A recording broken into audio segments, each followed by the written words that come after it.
게임의 참여자가 아니라 외부 관찰자의 자세를 유지하여 자신의 상태를 알아차림으로써 펜듈럼의 자극이나 도발에 말려들지 않는 것이 중요합니다. 우리는 매일매일 성장합니다. 안녕하세요. 성장의 시간입니다. 러시아판 시크릿이라 불리는 책이 있죠. 바로 리얼리티 트랜서핑인데요. 오늘은 바딤 젤란드의 리얼리티 트랜서핑에 대해 얘기해보려 합니다. 본 책의 제목이자 핵심이라 할 수 있는 트랜서핑이란 용어는 다른 쪽으로 옮겨간다는 뜻의 트랜스와 파도 타기를 뜻하는 서핑을 합쳐서 저자가 만들어낸 말이라고 하는데요. 마치 파도 타기를 하듯이 원하는 인생 트랙으로 넘어가는 것을 말합니다. 시크릿에서 말하는 끌어당김의 법칙과 유사한 부분이 있는데 저자도 이것에 대해 똑같은 지식을 다른 관점에서 본 것 정도라고 말하고 있습니다. 저자는 원하는 인생을 실현하기 위한 여러 가지 지침을 제시하고 있는데요. 그중 주요한 내용 3가지를 살펴보겠습니다. 첫째는 펜듈럼이 그냥 지나가게 하기입니다. 펜듈럼은 사전적으로 시계추 같은 진동추를 말하는데요. 여기에서는 개개인의 산염 에너지가 합쳐져 만들어진 하나의 독자적 에너지체를 의미합니다. 이 펜듈럼은 다양한 모습으로 나타나는데 어떤 집단이나 조직 혹은 체계일 수도 있고 사상일 수도 있습니다. 펜듈럼은 그 지지자의 에너지를 먹고 살지만 지지자들을 이용할 뿐 그들의 행복에는 관심이 없습니다. 어떤 회사가 직원들을 쥐어짜서 목표를 달성하고 필요가 없어진 직원은 가차없이 해고하는 경우가 파괴적인 펜듈럼의 한 예라고 할 수 있겠네요. 저자는 이러한 펜듈럼에 종속되지도 저항하지도 말고 그냥 담담하게 지나쳐가라고 합니다. 펜듈럼과 싸우는 것도 결국은 에너지를 빼앗기는 것이기에 거기에 대해 생각하기를 멈추고 그냥 무시하라는 것이죠. 더불어 게임의 참여자가 아니라 외부 관찰자의 자세를 유지하여 자신의 상태를 알아차림으로써 펜듈럼의 자극이나 도발에 말려들지 않는 것이 중요합니다. 둘째는 긍정적 파동 전송하기입니다. 생각은 부메랑처럼 반드시 되돌아오기에 부정적인 생각과 태도를 버리고 긍정적인 주파수에 동조되어야 합니다. 긍정적인 것에 항상 주의를 기울이는 습관을 가지면 좋은 소식과 멋진 기회를 갈수록 더 많이 접하게 됩니다. 더불어 그 즐겁고 행복한 느낌을 간직하고 지속적으로 기억해야 하는데요.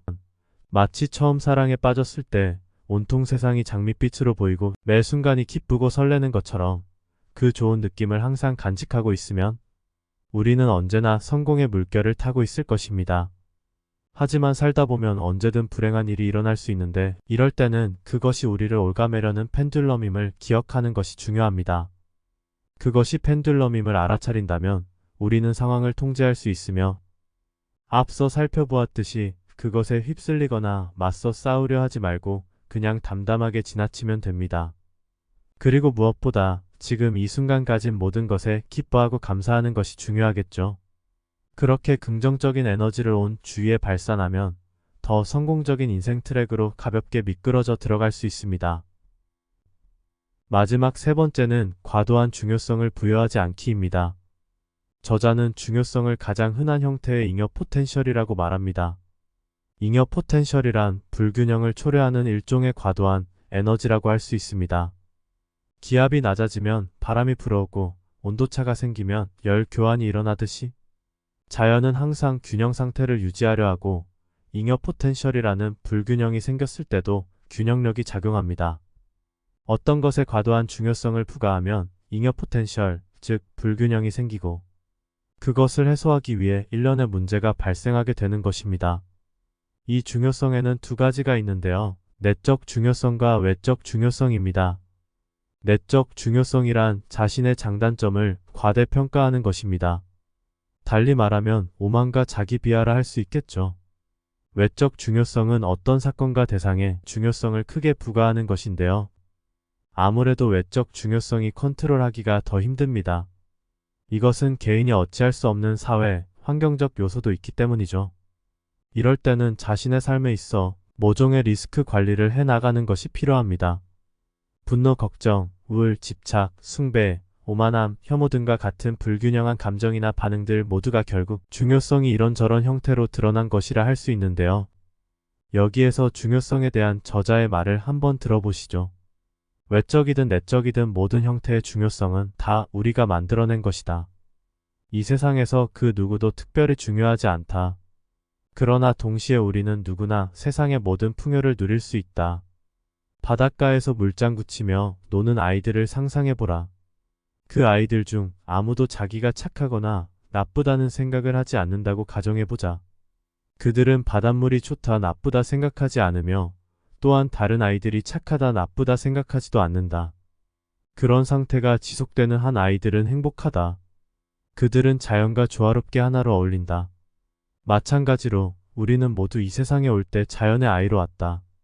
자연의 균형을 깨뜨리지 않는다면 우리는 세상에서 최선의 것을 얻을 수 있다. 하지만 중요성을 만들어내면 그 즉시 문제가 일어날 것이다. 우리는 중요성과 문제 사이의 상관관계를 제대로 보지 못한다. 그래서 세상이 원하는 것을 얻기가 힘든 적대적인 환경으로 보이는 것이다. 사실은 소망을 성취하는 길에서 유일한 장애물은 인위적으로 만들어낸 중요성이다. 네. 이렇게 원하는 인생 트랙으로 올라타기 위한 3가지 삶의 지침을 살펴봤는데요. 짧게 요약하자면 긍정적인 마음가짐으로 담담하게 중용의 도를 지키며 사는 것이라 할 수 있겠네요. 본 책은 총 3권으로 이루어져 있는데 오늘 살펴본 내용은 1권에 해당하고요. 다음 시간에 이어서 2권, 3권의 내용도 살펴보겠습니다. 여기까지 성장의 시간이었습니다. 감사합니다.